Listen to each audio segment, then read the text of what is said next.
Hey, everybody. Welcome to Season 4, Episode 6 of the Through Their Eyes podcast. We're glad that you're with us today. I have with me, as always, Wayne Rogers, Director of Programming.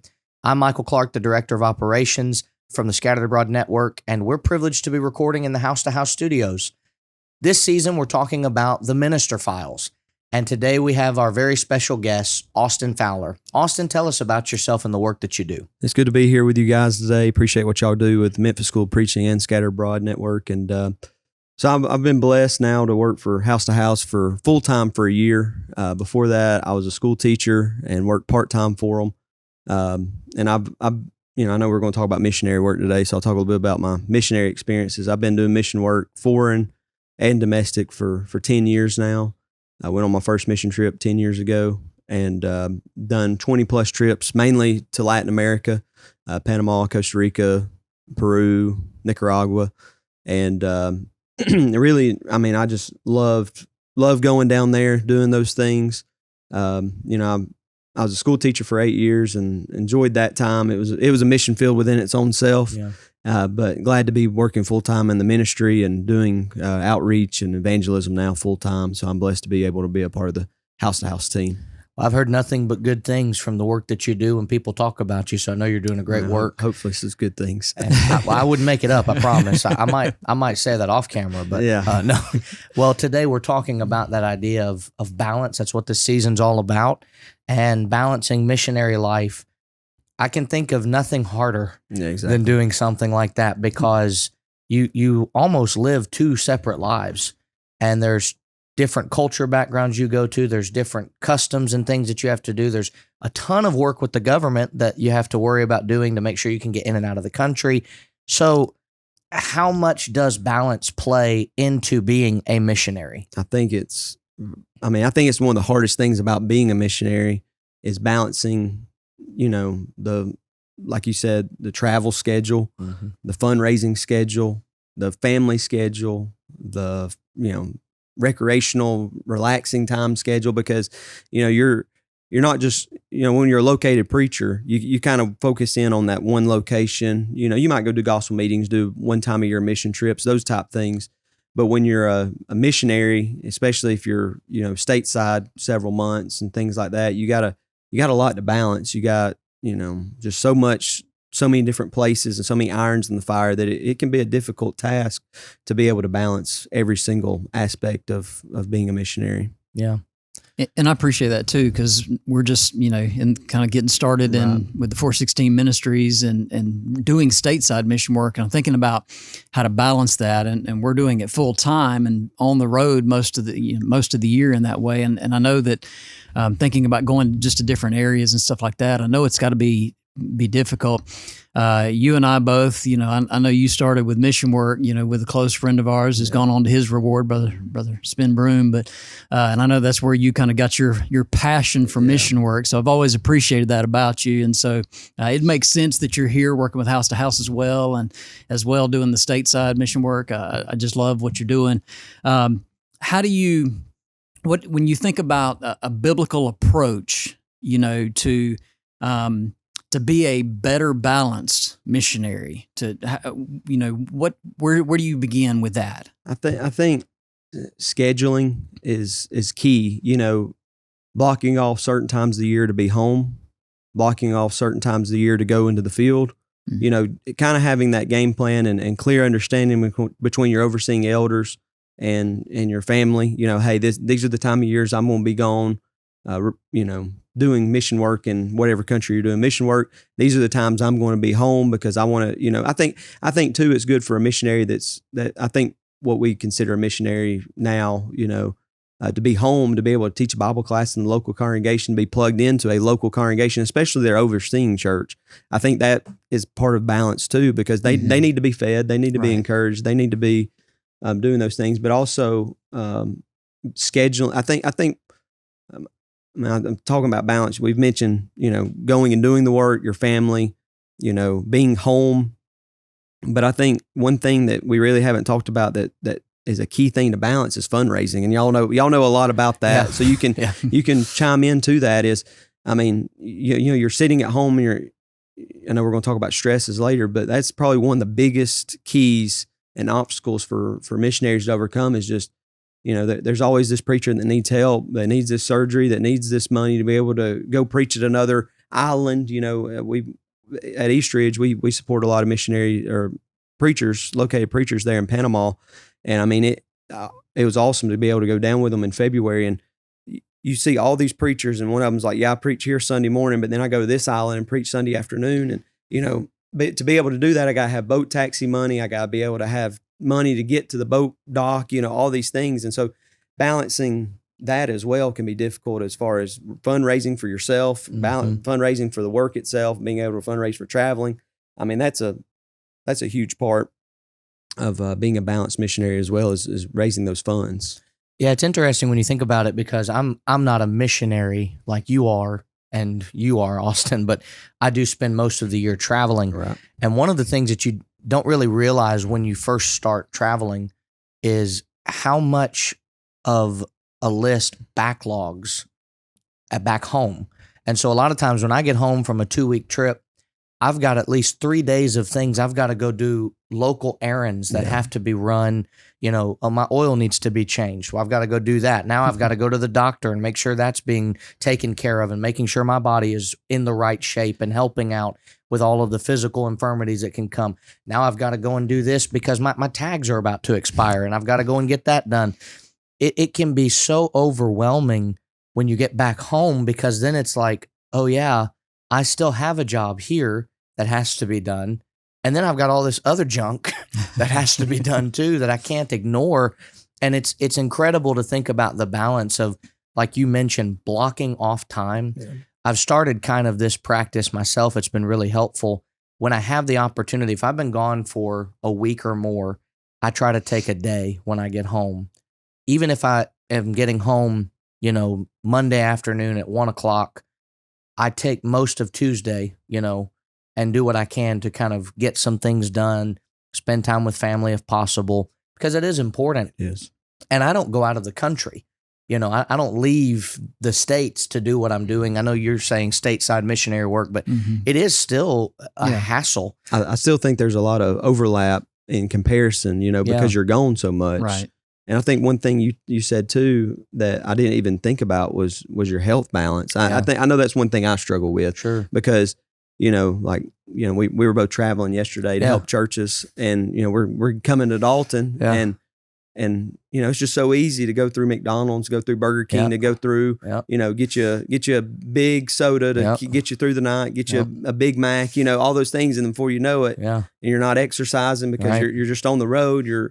And I think that's something. I mean, I know I have to work on. Yeah. I know bodily.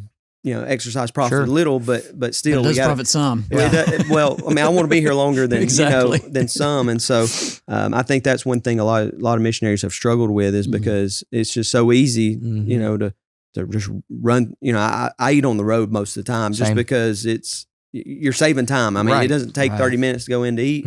That's 30 minutes I can get home quicker to get 30 more extra minutes of sleep or whatever. And so I think that's just something.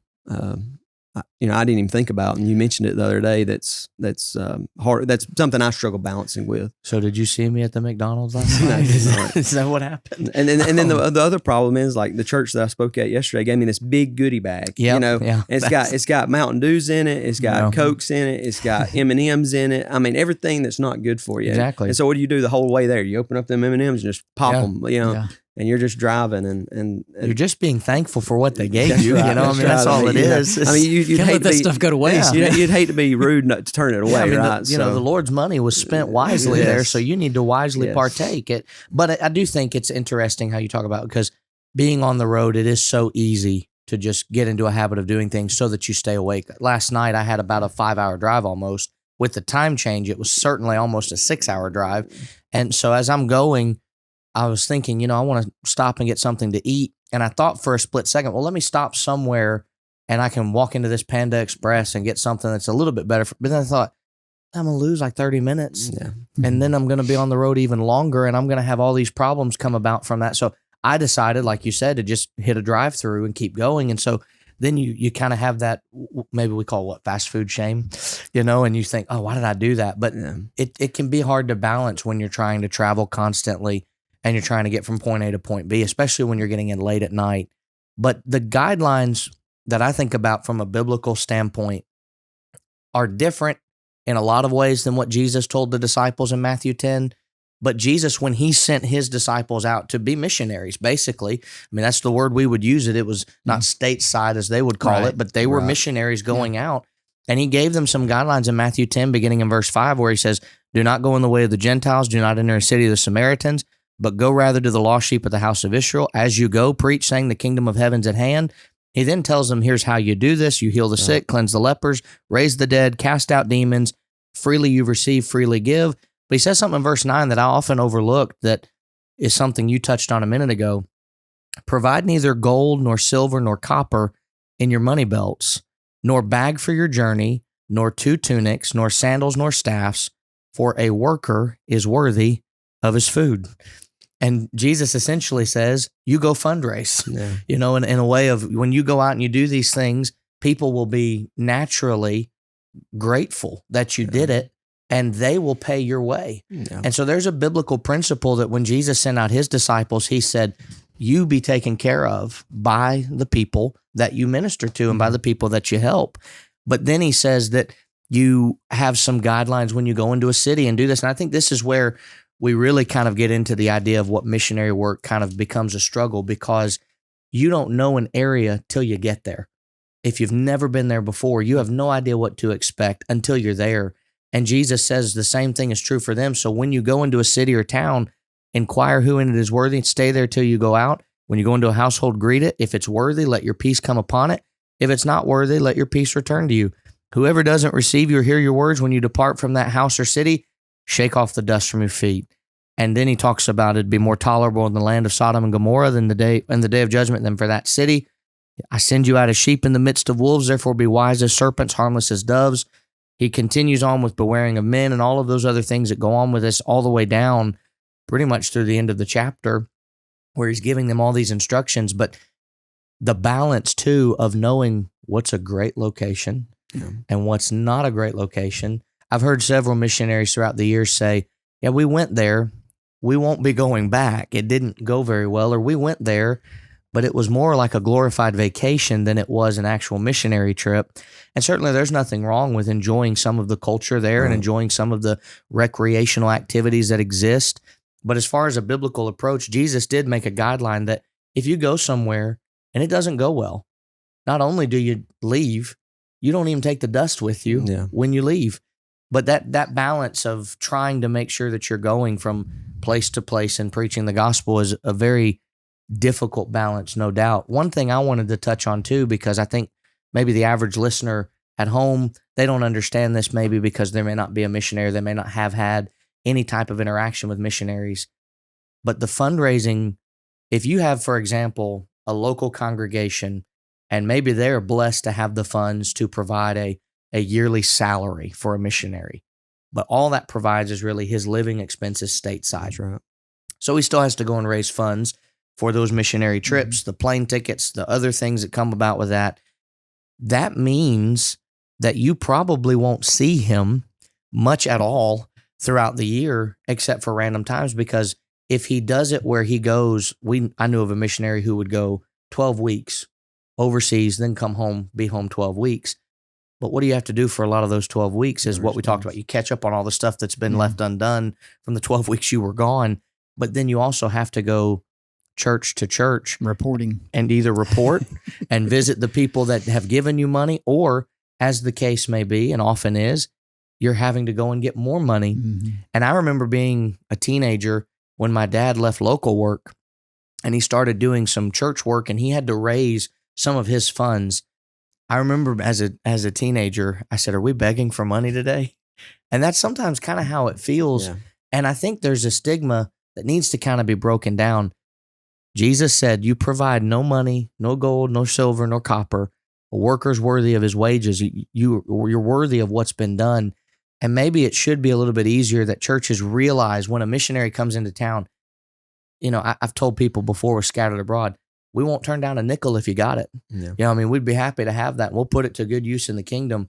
If churches could realize they probably have $100 to $200 they could give that missionary that day toward the work. And that $100 to $200 may help with a passport renewal. That may help with a numerous amount of things that would be able to fix everything. And it would probably actually help him pay for his gas. Exactly. That he went to either ask for money or to report or whatever the case was. So that's... You mentioned spin broom earlier. And when I was in college, we'd many times leave out Friday night, go to Atlanta, go to Alabama. I remember one time we literally drove to Tupelo, Mississippi, to drop off bags. So because we were going on a mission trip the next 2 weeks later, but me and Spin couldn't take all the bags that we had prepared with Bibles and stuff like that. So we drove all the way to Mississippi to drop off these bags and drove all the way home. Yeah, and that's nobody paid them to do that, but I just rode with them just to have somebody, just a companion, Mm-hmm. And I think that's important to have too in the mission work, is just to have somebody there that you can rely on. And I always try to do that for Spin. But, there was many times that I went with Spin and the church didn't even pay his gas money, right. And that wasn't counting the hotel. Right. And I always talking about fundraising. It can be, awkward. It can be that uncomfortable conversation with the elders, but it's something you got to do. Is always use 3 John verse 8. It says, we therefore ought to receive such, that we might become fellow workers of the truth. And I always emphasize, hey, if we're going to work together, by you supporting me, you're just as vital a part of my work as I am.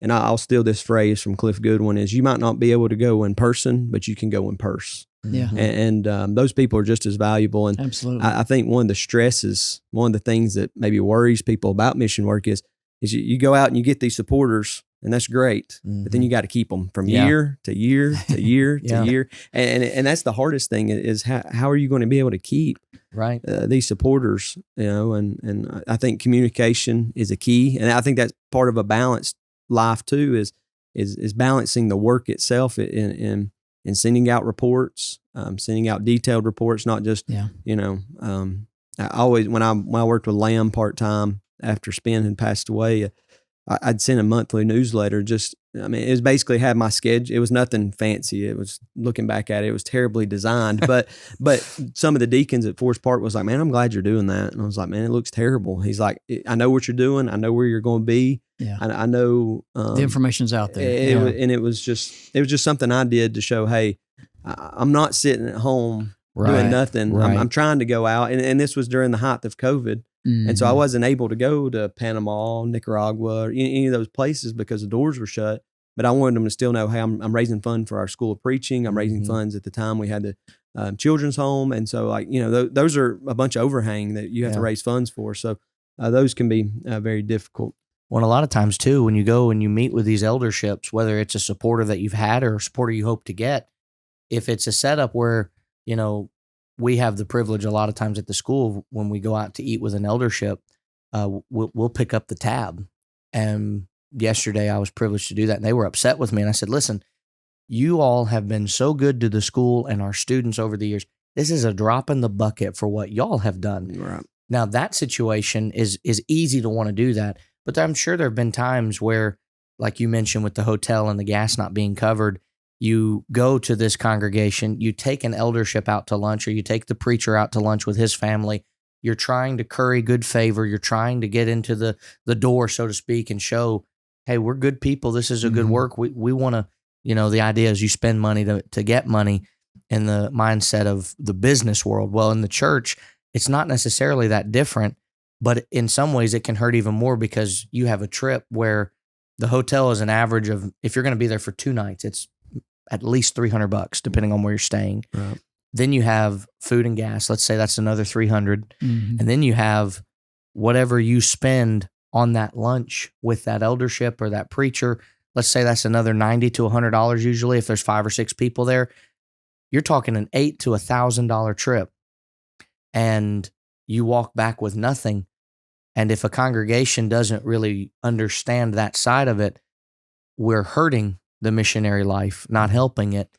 But I think part of the problem, and this is a really good tie-in in some ways to lead into the third question before I ask it, I think some of the problem is, much like with anything in life, there have been some missionaries, both in the church and in the denominational world, that they have swindled people out of their funds. Yeah. You mentioned something that really struck this thought. I wanted people to know I wasn't just sitting at home doing nothing. Yeah. But there are people in the world that have stolen from the brethren, and they have taken money from, in the denominational world, they've taken money from kind people who think they're doing this great work from a missionary perspective, but all they're really doing is growing their bank account, and all they're really doing is sitting at home, and they're basically being paid to stay home. Yeah. And so I think it's a good thing that you did to give people where you're going. I think that's a great idea. But what struggles have you seen? And this is where I'll kind of put this in with the third question. It's a two-parter, and I'm adding to it. Yeah. What struggles have you seen from the types of people who have done that very thing? Because I'm sure you've probably run into a congregation or two where they almost have this mentality of, we won't help a missionary because of what happened the last time we did it. And with that as well, what would Satan want all missionaries to struggle and stress over? You know, what are the things that he's trying to get to put in front of you that make it difficult to do the job? You know, it's sad that you go and you know, even within your own, you know, family, sometimes organization, whatever, people have like, well, we've supported that before, but we never got any reports, you know, or, you know, hey, we supported that work. And, you know, there was times I had that happen as I went and spoke at a church that I mean, they knew me. I've known them for a long time. And so I started, you know, going to raise funds for different aspects of the work. And they're like, well, we supported that before. We just weren't really happy with how things were done. And so I would just kind of casually talk to them about it, you know, and I'd say, well, we're different now, you know, and talk to them about the changes we've made, the organizational structures that we've been able to overcome. And it was an uncomfortable conversation, to say the least. But I mean, I just said, hey, this is who I am. This is what I do. This is why I do it. But, you know, I go back to this verse. I want you to be a fellow helper. Right. You know, you're not just helping me.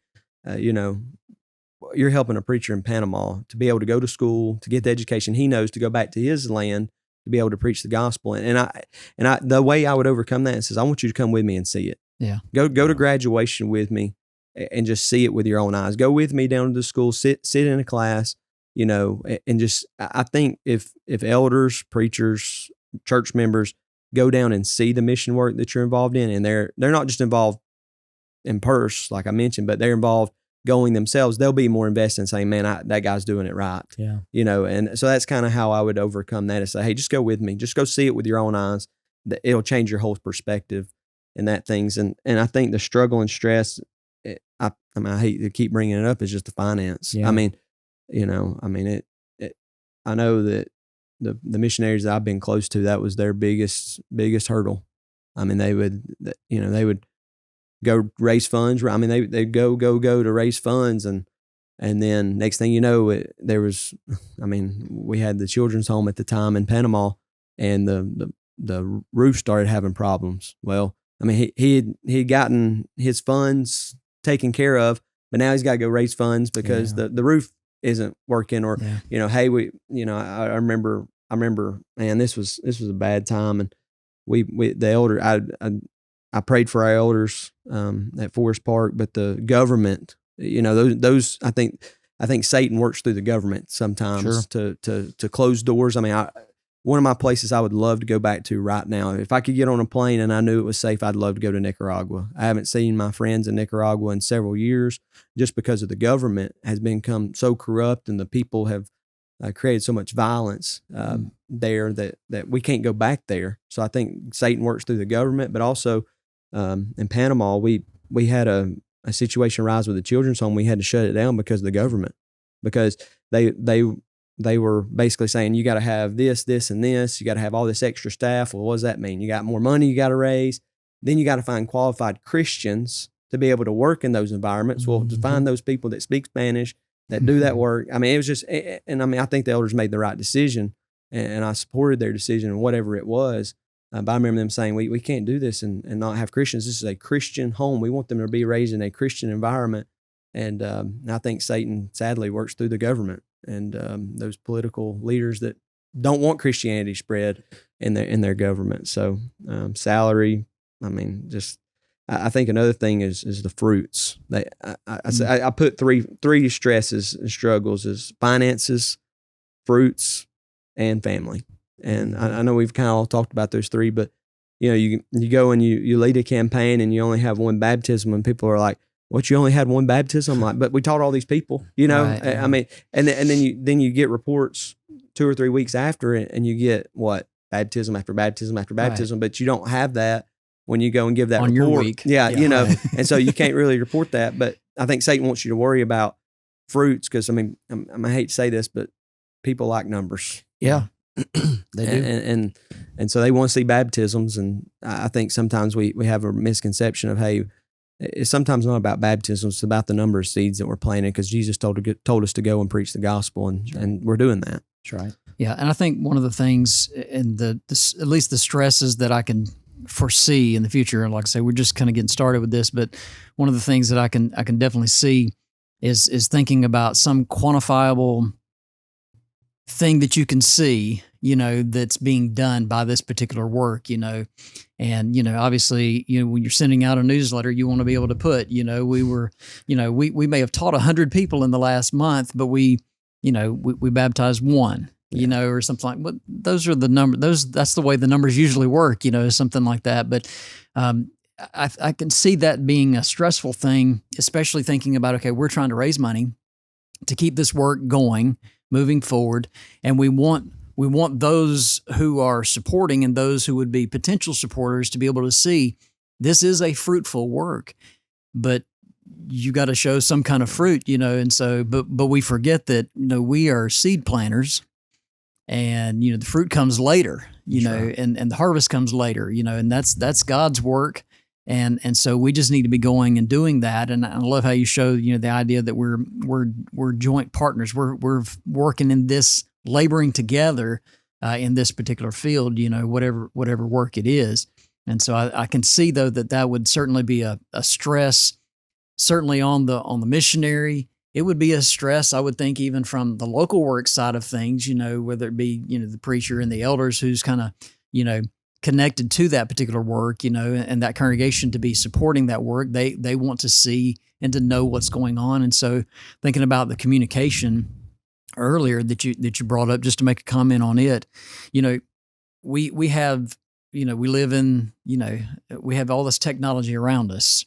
And so sometimes we're going to have to train the churches to be a little more accepting so that we're out doing more of the work and not as much going around and having to report on going and doing the work. We're actually, that's one of the things that I've heard from missionaries. They want to report, they want to talk about it, but they also want to be out doing the work. Yeah. And so that balancing those things are difficult. And I think technology is going to help us overcome some of that. Especially thinking about. Cindy and I want to be able to go live and show, hey, we're in this particular location. We're doing this work, through the next couple of weeks. We're going to be here. Maybe we're helping plant a church in this location, or we're visiting some congregations in this area, that are struggling and trying to bring some folks together. And this is what we're doing. But we can kind of show that in that way, and that, we can kind of direct people to our social media accounts, where we're going live, or where we're making a video about something that we're doing, or showing some particular thing. And so, if you will, just kind of speak to maybe some of those things. That'll at least help me. Maybe it'll help somebody else too. So. Yeah, I mean, I always sent out a monthly report, tried to post it on Facebook. Mm-hmm. But if I was already in the area, if I was passing through, I'm definitely going to stop in and at least say, hey, you want to grab the quick supper? I'm driving through.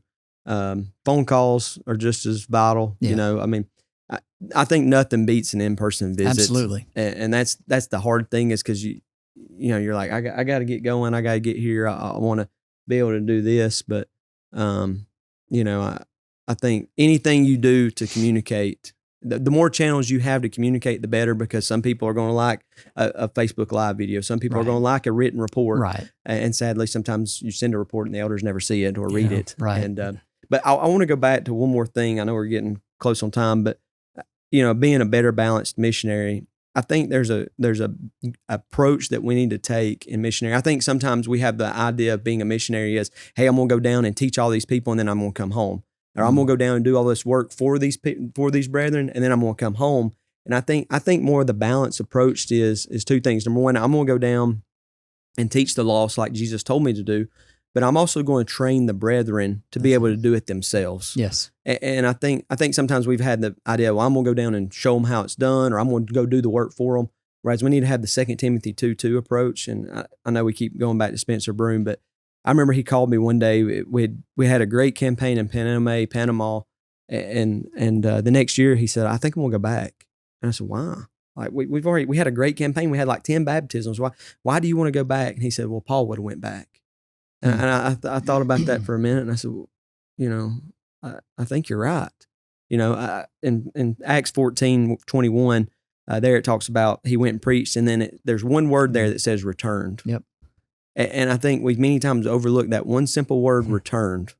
And I think to be a balanced missionary is, hey, you're not going to go help these brethren. I think sometimes being centralized and focusing on one area sometimes in a foreign mission work is more effective than going and helping so many for a short period of time. Yeah. And we went 3 years. I think we had an average of 10 baptisms every year we went. So 30 baptisms, in that year. Some of them became unfaithful or whatever, sadly. But they are now better established because of a better approach to that going back. And we did that again in Perez Zeldon. We've done it in Upala, Costa Rica. I mean, just all these places. And I remember I was like, well, why would you want to go back? You know what? Let's go somewhere else. We've already helped them. And that was his simple response. Paul would have went back. Mm-hmm. Yeah. And I think that's sometimes being important of a balanced missionary is going and checking on the brethren, but training the brethren, showing them how to do it, showing them how to do a Bible study. Mm-hmm. Sadly, in that text of Acts 14, you see elders being established, and so many times in mission work, you don't have those elders. Mm-hmm. And going back and training those men to develop them to have elders to be able to make those decisions so that they're not, I hate to say this, on the welfare system of the United States, is they can become established on their own, and being balanced, like I said, is very important. Yeah. Well, certainly, Austin, we're thankful you took some time with your busy schedule to balance it out for us. Wayne, you had to be here, so we're glad that you're here too.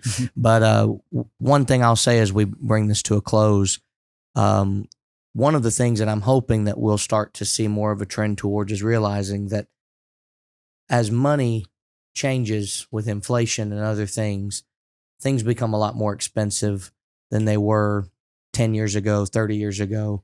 And it's important to kind of be caught up on that as members, as missionaries, preachers, deacons, elders. All of us need to kind of be kept aware of that, because the plane ticket that you could have bought 2 years ago has, in some cases, doubled in price, and in other cases it's tripled and skyrocketed, and that's just flying in the States sometimes, trying to get overseas. I remember how much it was when I went to Cape Town, South Africa.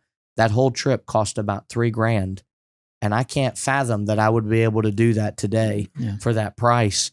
And so that's certainly important with the fundraising part.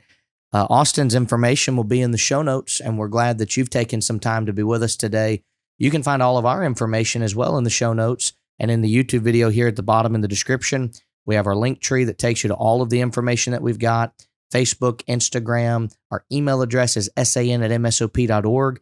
Don't forget to check out all the other podcasts on the Scattered Abroad Network, as well as what the House to House studios provide and put together. They're putting out great content on a regular basis, and they're worthy of your time as we try to be better Christians, as we try to look through the eyes of the gospel of Jesus, and we look at what needs to be understood and taught. We hope and pray that this has been helpful to you. Until next week, take care and God bless.